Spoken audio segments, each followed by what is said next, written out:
Riding with President Roosevelt, Crown Princess Martha of Norway is saluted by a Marine Guard of Honor as she comes to accept a brand new warship, transferred under the Lend-Lease Act to Norway's valiant little navy. Manned by the Prince's own countrymen, the sleek gray craft, now christened King Haakon VII, will sail beneath St. Olaf's Blue Cross of Norway. Princess Martha goes aboard to greet King Haakon's Viking crew, to wish them good hunting as they scour the seas for U-boats.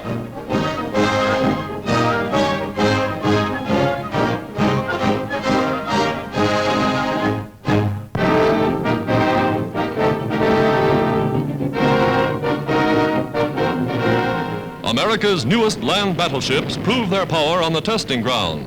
Called General Lee's, in honor of the South's famous Civil War leader, they're rated by ordnance experts as more powerful than anything their size.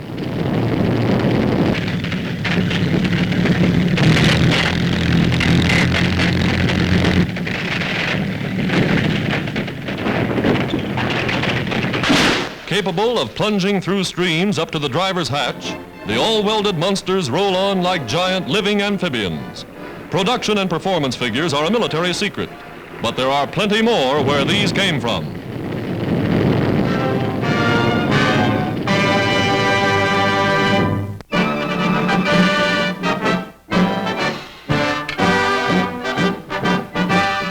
Mexico City's beautiful Plaza de la Constitucion sees the Army's first mechanized divisions on parade as the Republic celebrates 132 years of liberty.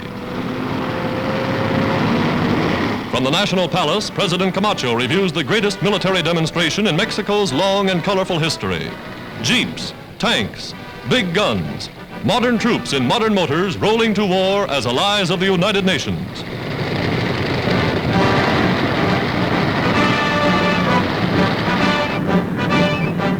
The fiery spirit of the Mexican patriot Benito Juarez marches again.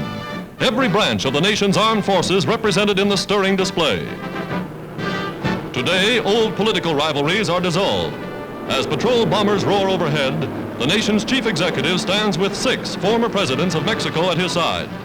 A dramatic living example of a people united. United to fight again for the cause of liberty. Mexico is on the march.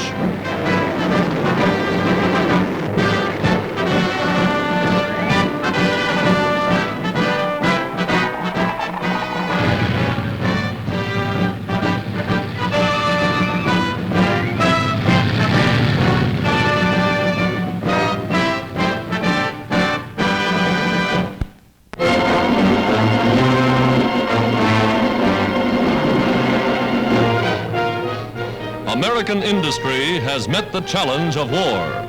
American factories have achieved the impossible. American mass production is delivering the goods. Going first to the great automobile assembly lines, capable of turning out 4 million trucks and passenger cars a year, United States engineers harnessed the skill, mobilized the resources of the most efficient manufacturing system in the world. Peacetime construction was halted. Overnight, tons of machinery and hundreds of plants were hauled away for the duration by workmen converting to war.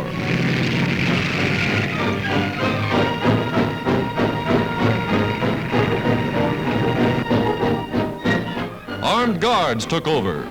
The nation's key factories, already charted for just such an emergency, were equipped and made ready.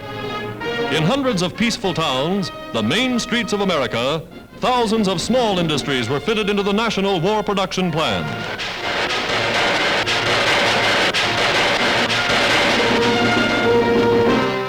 Performing manufacturing miracles.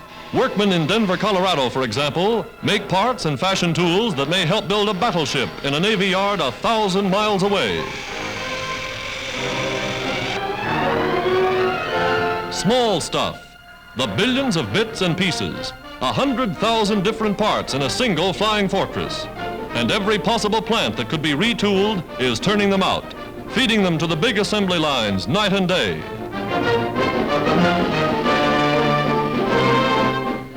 Sub-assemblies like these may be made in Chicago for airplanes finished in California.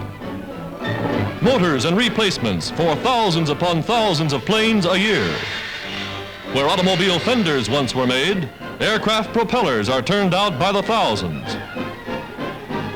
Where watch cases and compacts once were made, now shell cases by the millions. Assembly lines of machine guns moving to war on the same conveyors that only yesterday carried American typewriters.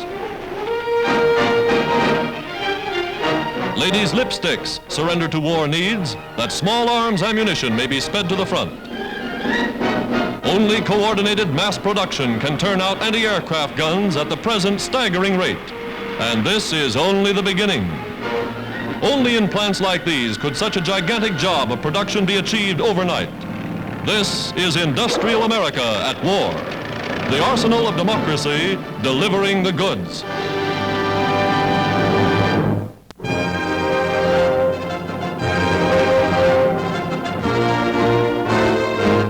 From the United States, Nelson Rockefeller, coordinator of Inter-American Affairs, arrives in Rio de Janeiro to ratify a new trade agreement to supply food for Brazilian war workers.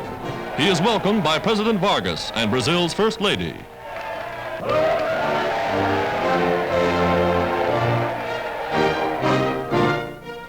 Here is America's good neighbor policy at work. The treaty ratified. $3.5 million worth of food to be supplied by both nations to workers in Brazil's vital war industries.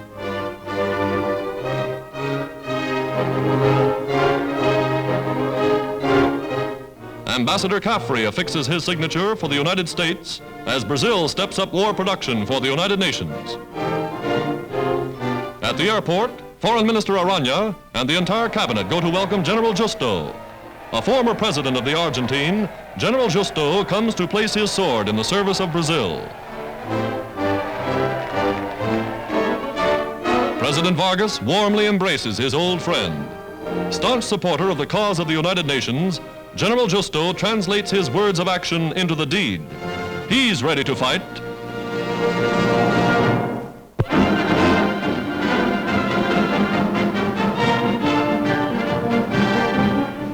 American shock troops of the Airborne Command, parachutists and infantrymen, practice an assault upon an enemy airdrome, an authentic demonstration of the tactics of 20th century warfare. Carrying all of the equipment and personnel of a self-sustaining army, they move to the attack on wings.